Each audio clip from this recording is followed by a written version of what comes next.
Hey there, Ash vs. Evil Dead fans! Welcome to another episode of the Ash vs. Evil Dead AfterBuzz After Show. Tonight we are talking about Season 2, Episode 1, Home. We got a lot of new characters and a lot of really fun stuff to talk about. Stay tuned. You're tuning into the destination for TV superfan discussion, AfterBuzz TV. And now, let the buzz begin! Hey there, Evil Dead fans. It is so good to be back here tonight to talk about the first episode of Season 2. How are you guys all doing tonight? Super. Amazing. Groovy. Just groovy. If somebody doesn't say groovy every time I ask that, I'm going to be slightly disappointed. Yeah. But hey, everybody. Always the answer. Yes, absolutely. Let me go ahead and introduce my fantastic panel. To my left, Lex Michael. That is indeed I. I am Lex Michael, all over social media at the Lex Michael. Lacretia Lyon. Guys, since I'm Lacretia Lyon, you can always find me at Lacretia anywhere on the internet, since there is only one. Emma Fyffe. That's me, Emma Fyffe. I can be found all over the internet at my name, Emma Fyffe. And I'm Megan Salinas. You guys can tweet at me at the Menguin. That's TheMenguin. We're also going to be keeping an eye on the hashtag ABTV Evil Dead, as well as an eye on the live chat internet connectivity pending. Yes. We're working on it. Yes, we're in Studio One. It is the furthest away from the source of the internet, and therefore the most challenging internet-wise, but we are doing our best. It is a Wi-Fi dead zone, so we're going to do our best. But guys, we've been away for a little while. Yes. How does it feel to come home to this season? So great. You know, we started watching this episode and I just remembered how much I love the show. It's so great. I mean, there were a couple of things, specifically with the treatment of Amanda's character, that ended up being very disappointing for me last season, but overall, like, there was still so much that was so great about it, and like, especially talking to Ray earlier, like, made me really reconsider some things, specifically because of how the character of Pablo is portrayed, which is so wonderful and positive to me. So I'm very happy to be back into this. Yeah, we could go on an entire tirade about what happened to Jill's character last season. We spent an entire episode doing it. We did a little bit, yeah. But that being said, overall, it's still a really fun, campy, dark series.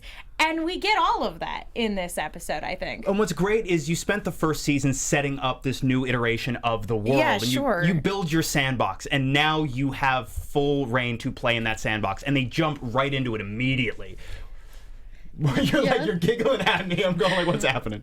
Well, I'm just like, so many things you guys have said really just resonate with this, opening, and how I feel that this season, the going home. Yes, they're going to Ash's hometown, Ashy, Ashy Slashy. So yeah, and one of the really great things about this season too, or about the series as a whole, was the really great creature effects. And before we go into like the episode and the characters and everything like that, I want to know, what was your guys' favorite special effect from this episode?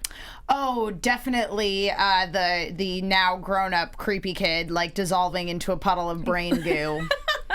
That was good. pretty gross. It was so like Outcast, the black goo. Yeah. The mercury blood was amazing. I gotta go with Ray pulling his face off. Oh, that was gross. Yeah, that was great. I have to go with that as well, mainly because there were a few nods to Poltergeist in this episode, and Poltergeist was the one movie that terrified me as a kid. It was one of the few horror movies I actually watched as a kid because that stupid PG rating. But the part where the guy rips his face off, if you watch it now, it does not look good. This looked amazing. It looked amazing, and he had the little like gumdrop eyeballs still in his head perfectly, which I loved. So gross. It was so 80s, like that. The eyeballs, just in general, you're like, this is definitely a throwback to like literally name any 80s, fun horror movie. film. Yeah, Absolutely. Yeah, absolutely. So yeah, let's go ahead. You mentioned they laid the groundwork last season for this new iteration. Let's talk a little bit about the new status quo,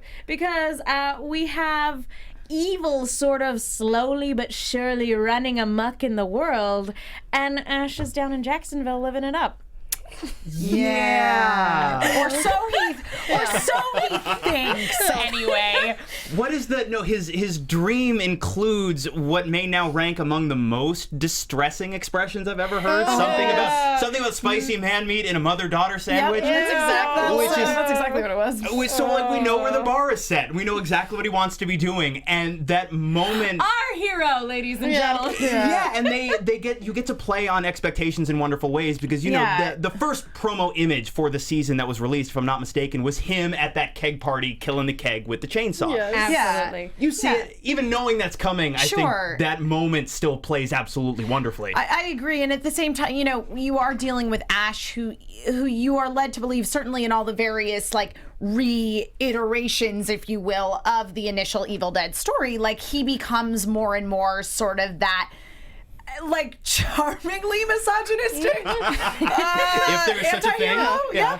Well, again, we see he's a very flawed person, but his bravado and charisma, we forgive him for all those things, but it doesn't take away from the fact that he is that very flawed individual that is really only skirting by on luck, charisma, and the occasional badass moment. Yeah, because it's just so funny that this is Ash's dream life that we're seeing, and that we're supposed to like this person, but you do, because it's like all he wants in the world is to live in Jacksonville, Florida, and just eat, drink, and be merry, do absolutely nothing with his life, but yet he's El Jefe. Well, and again, he's absolutely doing nothing to like provide for their livelihood in this new scenario. No, not at all. He's just partying it up while Kelly has to tend bar to support all of them. Absolutely. Yeah, it's actually in the chat in regards to Ash and talking sort of about like, because to me that image of like Jacksonville, Florida is the ultimate, like that just lets you know immediately what you're dealing with.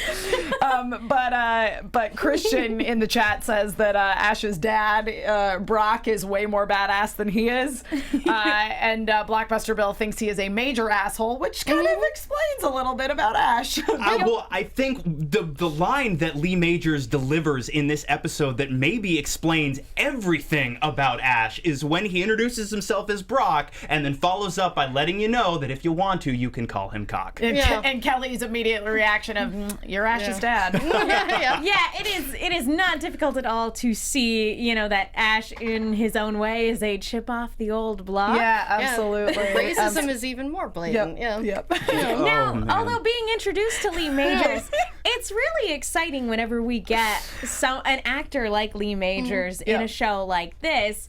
Do you guys think this is just kind of going to be a one-off cameo, or do you guys think he's going to become a more recurring character? No. I think he's going to be a recurring character. I certainly hope he's going to be a recurring character this season. I will say, oh man, as a fan of Evil Dead, and particularly as a fan of Evil Dead the musical that does such a beautiful job combining the first and second Evil Deads, I was just so frustrated that no one in this town and his dad wasn't like, you murdered your sister. Yes! That drove me crazy. Absolutely. I think even in the preview for this season, like at one point they go over Cheryl's room. Yeah. So that's something we're gonna touch on. But like seeing your son for the first time in X amount of years, bringing up the fact that he killed his girlfriend but not his sister. Even the townsfolk didn't bring up the fact that Ash's sister is super dead because of him. But on a conceptual level, I think my single favorite thing about this episode was that, of course, his reputation would have followed him back to his hometown long before Deadites do, and I love that we actually get to explore that now. Yeah. That's true. I also love that Ash's like high school girlfriend was also named Linda. But it's funny.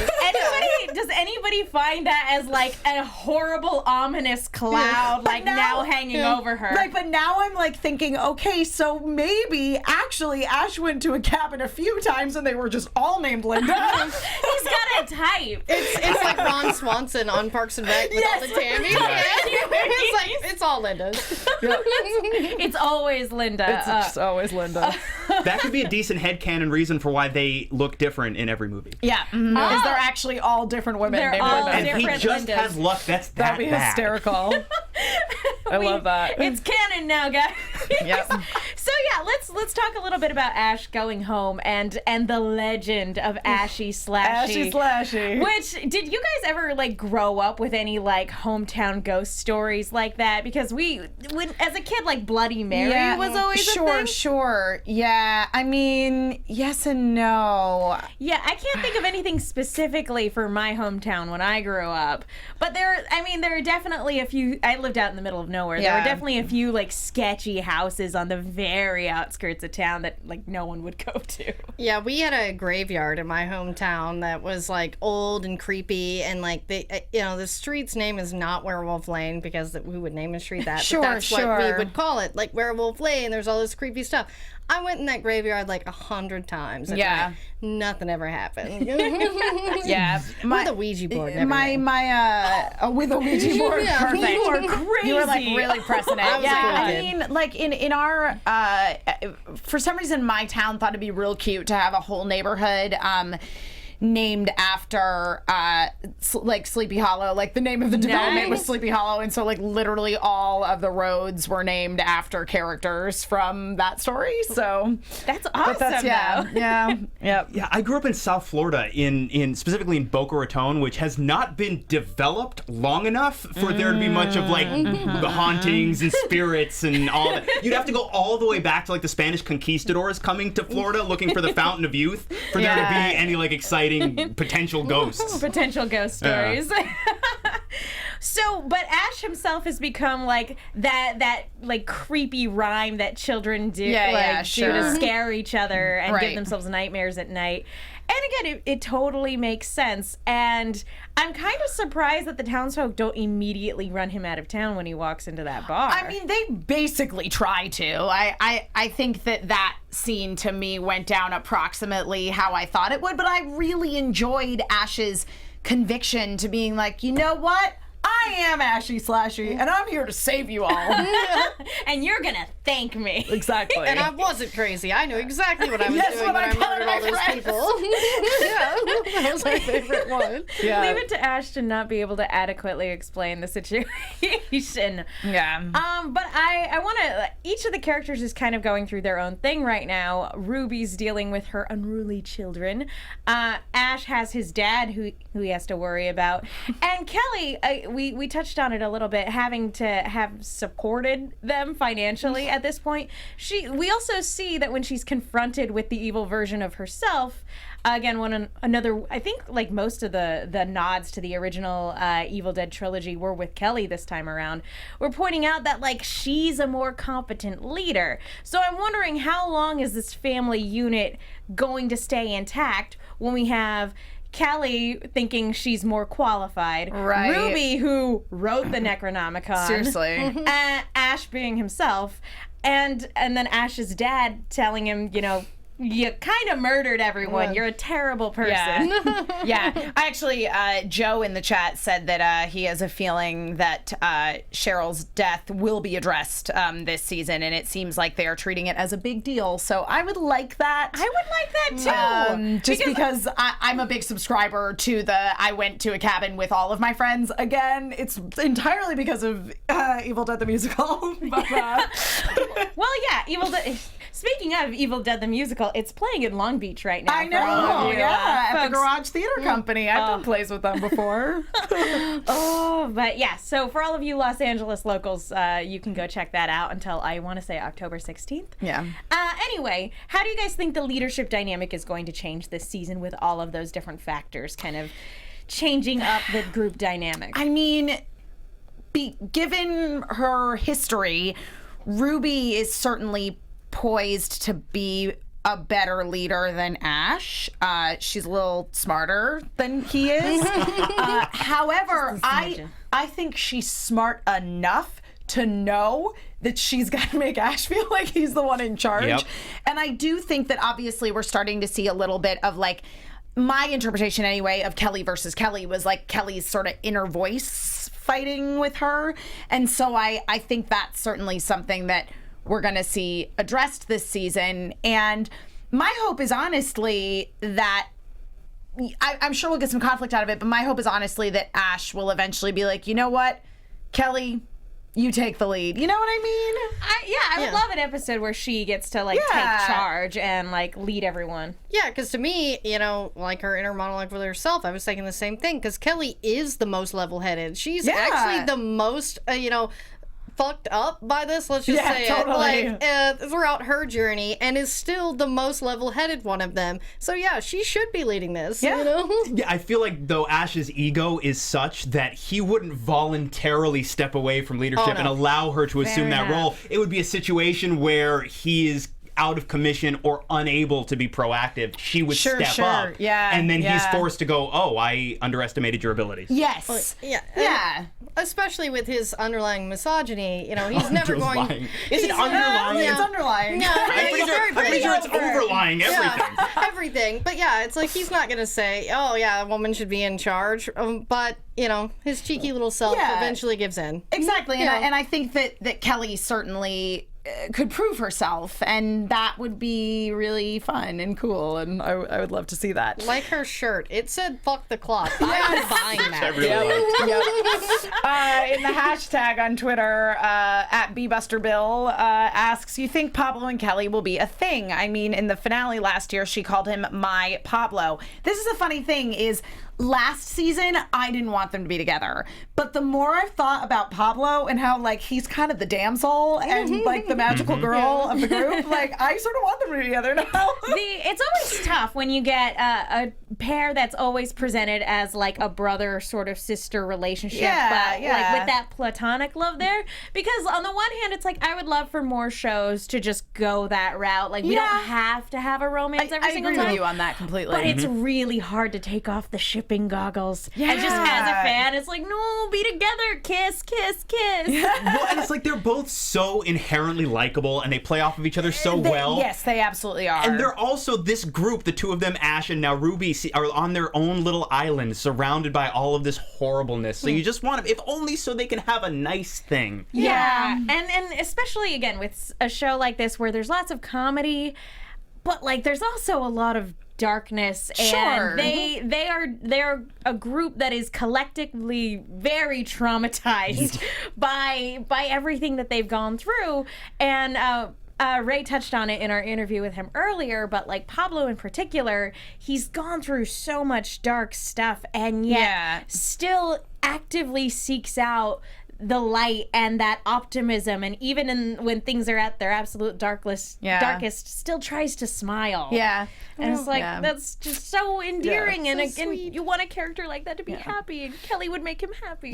Chat seems to ship Pablo and Kelly as well. If there's anybody who doesn't ship them, let us know in the comments below, but you better be convincing. Joe in the chat says he's surprised we haven't mentioned the scene that we had after Pablo did rescue Kelly from the blood water pit, and she, like, embraced him. Like, that was great. And there was that moment, it cuts away pretty quickly, but if you're watching Ray's face, he does have this like look on his face. Just like, I could get used to this, that sort of thing. Even if it wasn't romantic, it was a very nice moment between the two of them, and you certainly saw, like, their sort of bond, and I liked it. I too.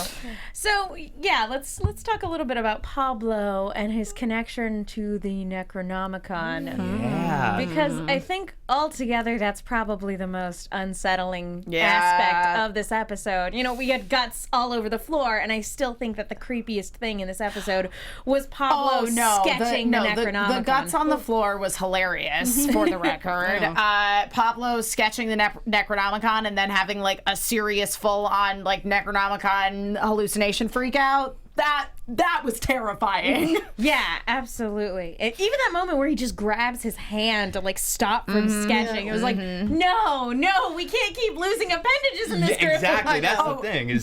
Just time out for a second. Speaking of sketches, not to get too off topic, the sketch of Ruby.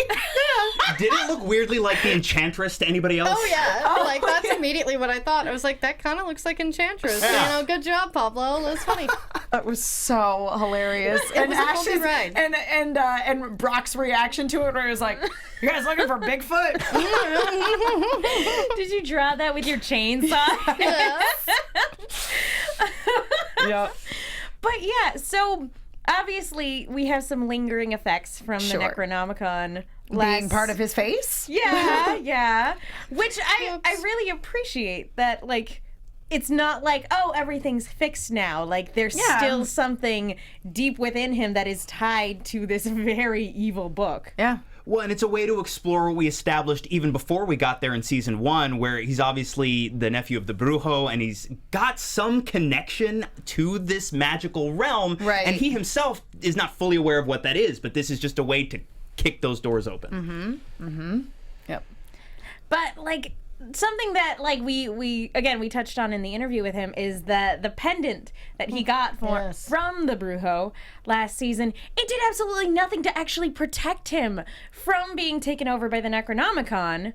No. And yet it still seems to be some sort of... But it did this time around when the creepy kids, now grown into creepy, naked, sexless adults, was like coming after him when he held the pendant. It was like, oh, I don't, oh, please protect me. Like, he was straight up invisible. Like, the thing could not sense him at all.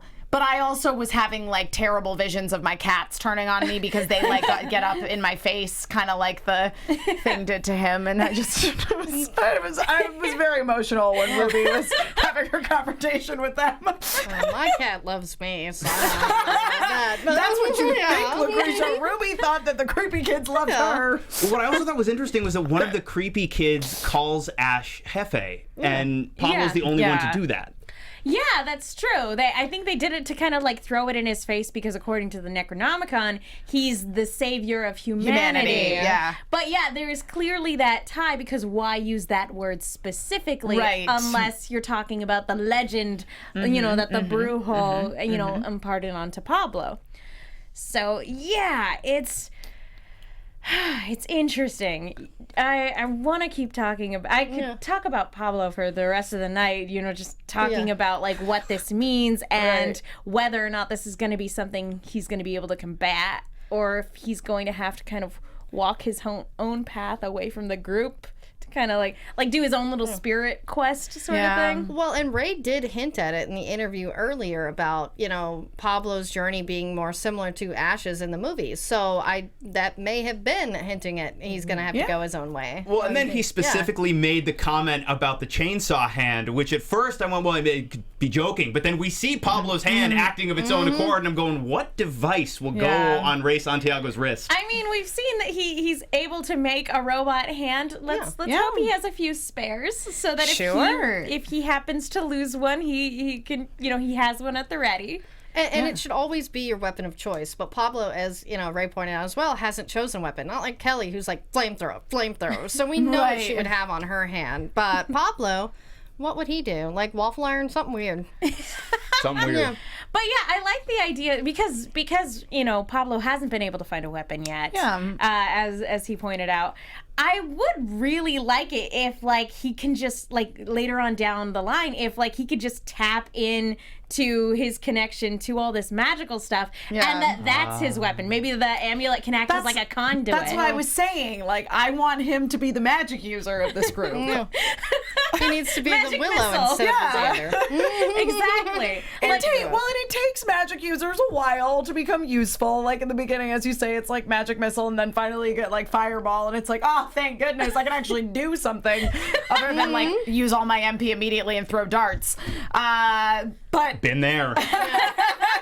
Yep. Haven't we all? But yeah, I really want to see him like grow into this, sort of magical spiritual role because we don't really necessarily have somebody that's there other than Ruby to some extent due to her being a Dark One and her connection to the actual composition of the Necronomicon itself. So yeah, and it would be really cool to actually see somebody able to like actually adequately be able to use magic in this world because when you look at Ash versus the Army of Darkness, theoretically somebody at some point in that movie should have been able to cast a spell. Agree. It seems like the setting for it. Yeah, but it never happened. It would be really cool to actually be able to see somebody just like Kamehameha like a Deadite away. It would be great. Yes. Yes. Is that too much to ask? Yeah. So yeah, let's talk a little bit about Ruby's kids. Because they've hit their angsty teenage rebellion stage, and they've just decided, "Hey, Mom, you're not gonna rule the world. We're gonna murder you. It's fine. We're gonna super kill you, and then we're gonna rule the world, and it's gonna be awesome. It's gonna be great." Well, so there's and I'm jumping to, there's the promo at the very end. There's some voice that's talking about how I'm going to take this, you need Ash to save humanity, so I'm going to take him from you. So maybe they jumped ship, like they found more preferable management or somebody who's darker or something. Yeah, or go ahead. I think that they just think they know better. They're like, we are Deadites. You're a person. Sure. We got this. Well, something to kind of recognize is that there is a distinction between Deadite classics, I suppose, and Ruby's children that we saw created at the end of last season. And we know from like Ellie Goss and from other things that we've seen in the Necronomicon, there is this hierarchy of Deadites. Yeah, and of demons, basically. that you can work with. Deadite propers still obey Ruby to some extent. Sure. These kids are acting, of their own accord. So it makes you kind of wonder, if maybe there is another member of the upper management up there. Sure. If we're going to see another dark one, another author of the Necronomicon, maybe they're siding with this new guy instead. Or maybe this is just another demon that has been unleashed because Ash read from the book, who's like, hey, while I'm out and about, because we still don't know how long Ruby has been acting of her own accord either. No. Yeah,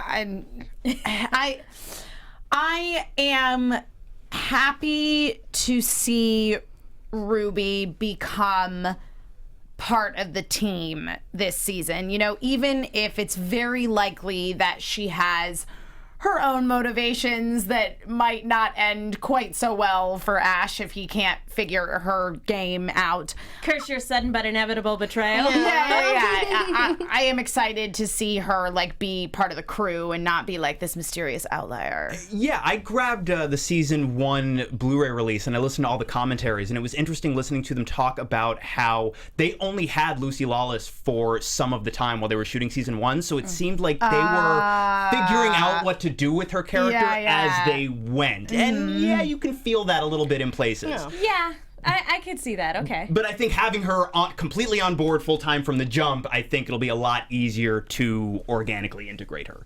Sure. One thing that really surprised me, since we're talking about Ruby and her children, I was surprised, and maybe I'm the only one, but while we were watching this episode, when she kills the one before Ash blows its head off, and it's dying in front of them, and it's reacting like Mama, and she's reacting to it. I'm sitting there going, I'm gonna cry. Yeah. Listen, guys, this is very reminiscent of some stuff that went down on Xena Warrior Princess. I'm just saying. I mean, it wasn't with her; it was with Gabrielle, but it's fine. But you bring up a good point, is that one of the things that made her so interesting last season is that she doesn't seem like this heartless monster. She clearly cared about Amanda in her own way. Yeah. And so and she seemed, I guess, again, maybe she was just vying for power, but she also seems to think that her way is the best way for the world to be functioning. Sure. And so, even when they're trying to kill her, these are still her children in some way, shape, or form. So it's I think it just adds another layer of complexity seeing her emotionally react to destroying these things that she's created. Yes, because, her creating these in her mind was the right thing to do. As I say, most people are always written as the hero of their own story. So her motivations were, in her mind, good, and then it didn't work out. So it's also, not just a child, being that you've lost, but it's your own failure that you're having to watch as well. Yeah. It got me. It did. And again, we're used to seeing Deadites feign emotion to specifically get under other people's skin, to cause Ash to go insane, having to talk to his dead girlfriend. But actually seeing those emotions, it's oh, you're a little deeper than I just thought. You might be evil, but that doesn't mean you're devoid of emotion either. Yeah, absolutely. Exactly. So it'll be very interesting to see how we go about the rest of the season in terms of tracking down the other sort of evil demon spawn that Ruby has unleashed upon the world. Yeah. And I'm also interested to learn more about her backstory. Yeah.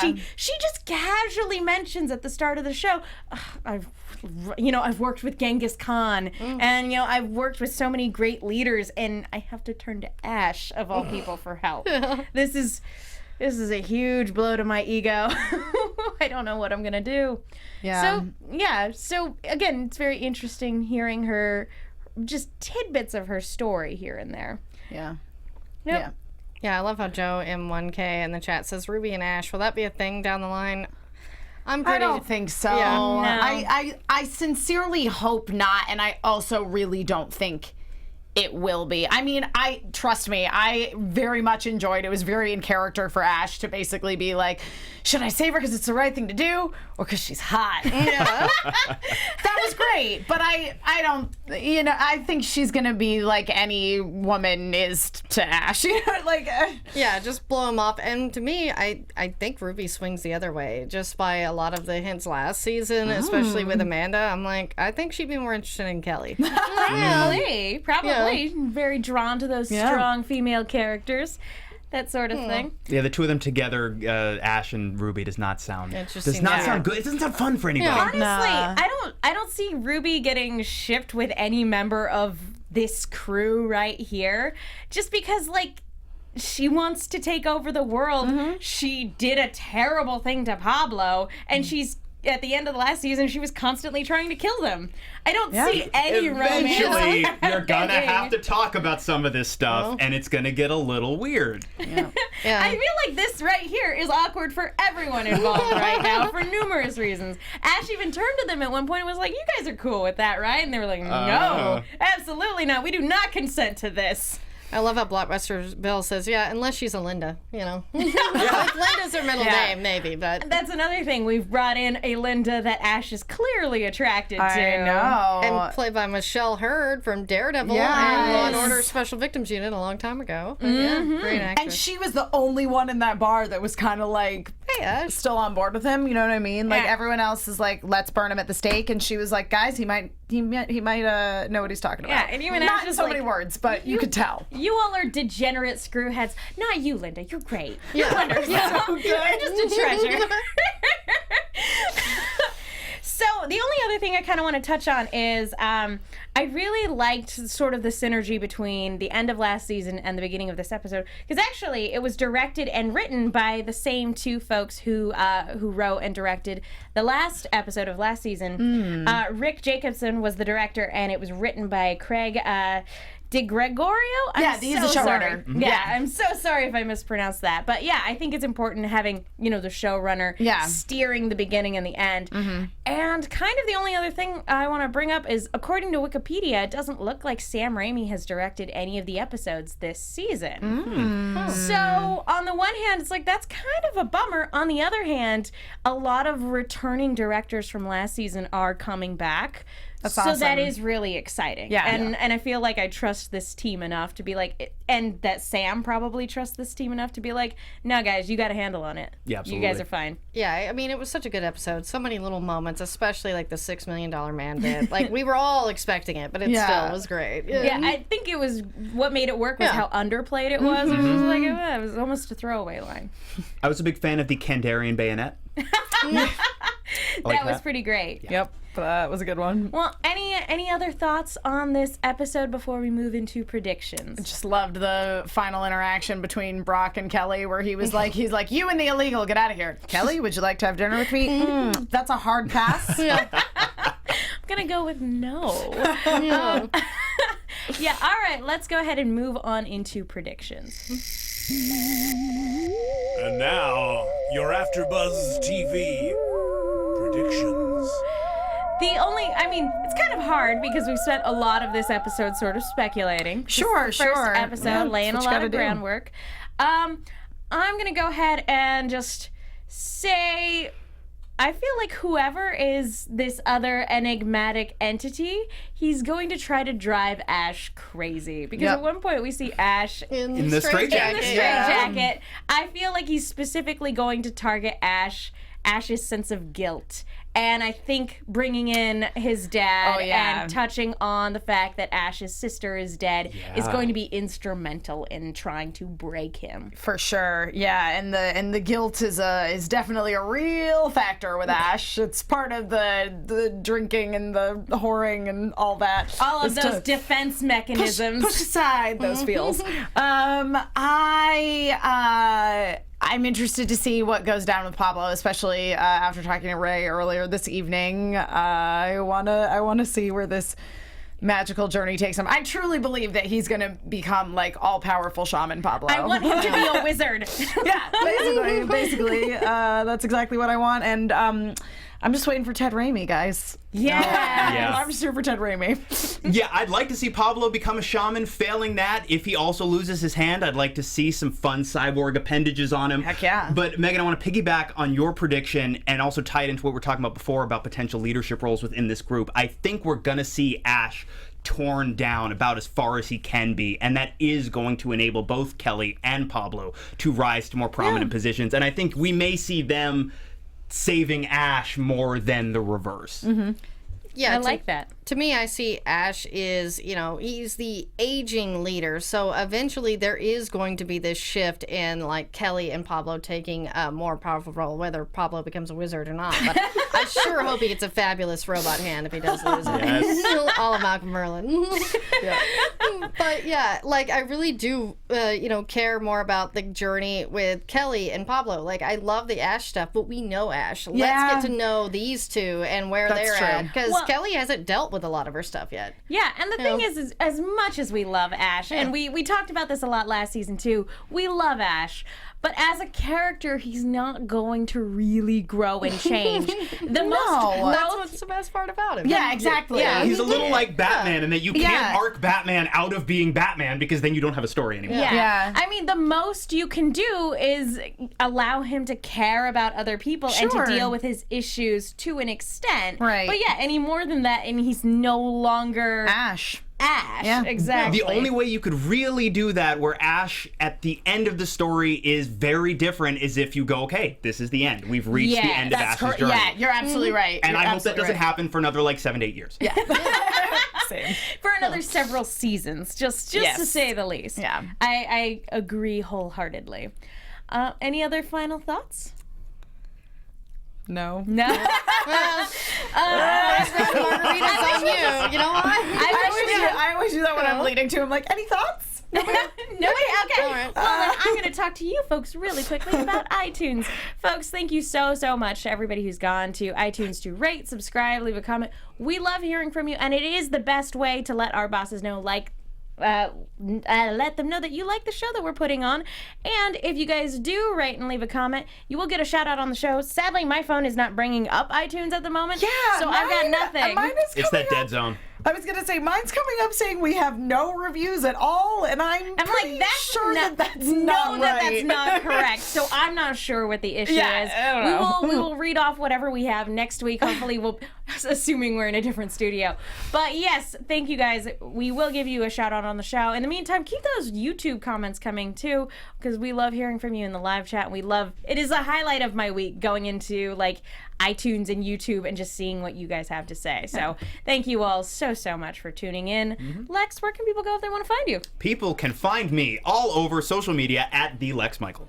Lacretia. And since I'm Lacretia Lyon, guys, you can always find me at LACRETIALYON anywhere on the internet, since there is only one. I'm Emma Fyffe. I can be found all over the internet at my name, Emma Fyffe, EMMAFYFFE. That is all F's as in Frank, no S's as in snake. They tend to sound the same when you say them on the phone or into a microphone and then project them into somebody's ears. You can find me on a bunch of shows here at AfterBuzz TV. Also on Sundays, I am doing the Bob's Burgers after show at 7 Pacific time, and on Tuesdays, the Star Wars Rebels after show, which Megan is on as well, and that is at 6 p.m. Pacific time. You will not find me here next week as I will be away working at a convention in Hawaii, but I'll be back the week after that. And I'm Megan. You guys can follow me on Twitter and Instagram at @themenguin. That's TheMenguin. I am also on a bunch of shows here at AfterBuzz, and I write articles for The Movie Chick. That's Chick with 2 Ks. Be sure to check those out. I am also not going to be here next week, so I apologize, guys. I'm going on a little bit of a vacation, so I'm going to be missing from a lot of my shows, but I am very much looking forward to coming back and talking about this show in particular because it is spectacular. So thank you guys so much for tuning in. We will see you all next time. From executive producers Maria Menounos, Kevin Undergaro, Phil Svitek, and the entire AfterBuzz TV staff, we would like to thank you for listening to the AfterBuzz TV network. To watch or listen to other after shows and post comments or questions, be sure to visit AfterBuzzTV.com. I'm Sir Richard Wentworth, and this has been a presentation of AfterBuzz TV. Catch you on the flip-flop. The views expressed herein are those of the hosts only and do not necessarily reflect the views of AfterBuzz TV or its owners or principals.